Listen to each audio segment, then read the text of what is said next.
Revelation 10 contains the vision of the rainbow angel. The vision begins, "And I saw another mighty angel come down from heaven, clothed with a cloud, and a rainbow was upon his head, and his face was as it were the sun, and his feet as pillars of fire. And he had in his hand a little book open, and he set his right foot upon the sea, and his left foot on the earth, and cried with a loud voice, as when a lion roareth. And when he had cried, 7 thunders uttered their voices." The rainbow angel represents Christ and the redeemed in immortal power. In the vision, heaven represents their authority and position as rulers. The vision speaks of Christ and the redeemed setting out from a position of authority to establish the kingdom.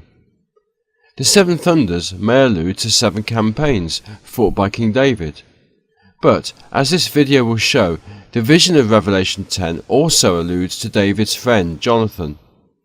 Jonathan was a mighty warrior, and in this respect he pointed forward to Christ as the rainbow angel. Before we consider Jonathan himself, we need to consider the rainbow in the Old Testament, or more accurately, the bow in the Old Testament.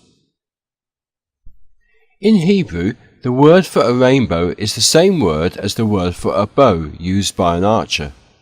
On the screen are 2 verses where the same Hebrew word occurs, indicated by the Strong's number. In Genesis 9 verse 13, the word refers to a rainbow. In Zechariah 9 verse 13, it refers to an archer's bow. In this verse, Judah is represented as God's bow.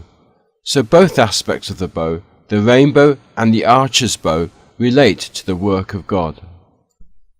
The words of Paul, "Behold therefore the goodness and severity of God," neatly sum up the 2 spiritual aspects of the Hebrew word for bow. The rainbow speaks of the goodness of God, the archer's bow speaks of his severity. As we will now see, Ezekiel 5 provides an example of where there seems to be an allusion to the double meaning of the word. The word Noah is related to the word Nakam, which means comfort. The word Noah also plays on the word Nuach, which means rest. Ezekiel 5 verse 13 contains both the word for comfort and rest, directing our thoughts back to Noah. "Thus shall my anger be accomplished, and I will cause my fury to rest upon them, and I will be comforted, and they shall know that I, Yahweh, have spoken it in my zeal, when I have accomplished my fury in them." When God's righteousness has been declared through his judgments, then God is comforted. This was an aspect of the comfort which came in the days of Noah, for the flood was an example of when the fury of God rested upon the wicked and was accomplished. But then, in verse 13, arrows are used to represent how God's fury will be accomplished in the days of Ezekiel. "When I shall send upon them the evil arrows of famine, which shall be for their destruction, and which I will send to destroy you, and I will increase the famine upon you, and will break your staff of bread." God, as it were, uses his bow to fire the arrows of famine upon the wicked. With this background, we are now in a position to consider Jonathan. In 2 Samuel 1 verses 17 and 18 we read, "And David lamented with this lamentation over Saul and over Jonathan his son. Also he bade them teach the children of Judah the use of the bow. Behold, it is written in the book of Jasher." In fact, in verse 18 the words "the use of" are not in the original text, as indicated by the italics in the AV.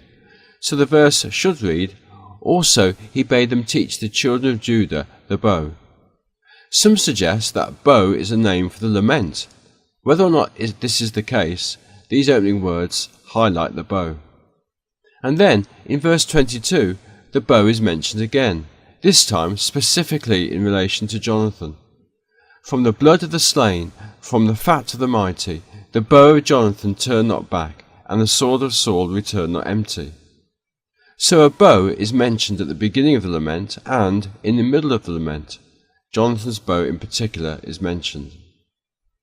Jonathan seems to have had a preference for using the bow because he used it as a signal to David, as we read in 1 Samuel 20. "And I will shoot 3 arrows on the side thereof, as though I shot at a mark." Having established that the bow, at least the bow of the archer, is closely associated with Jonathan, we will now consider some links between the scriptural record concerning him and Revelation 10. When Jonathan smote the garrison of the Philistines at Geba, Saul blew the trumpet. The sounding of the trumpet announced the victory, albeit ascribing it to Saul, and it was also a means of calling the people together at Gilgal, as it is written in 1 Samuel 13, verses 3 and 4.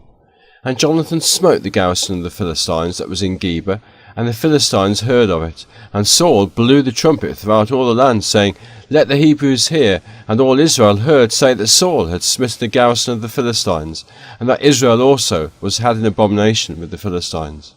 And the people were called together after Saul to Gilgal. In Revelation 10, the period of time during which the kingdom will be formed falls under the time period initiated by the sounding of the seventh trumpet, a time period which began with the French Revolution.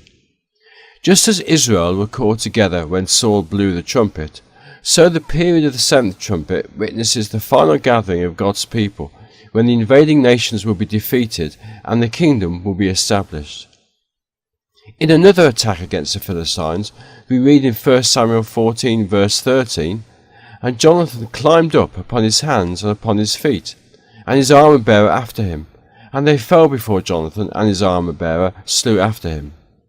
This verse speaks of Jonathan advancing on his feet, and in Revelation 10 verse 1 the feet of the rainbow angel are mentioned, it being stated that his feet were as pillars of fire.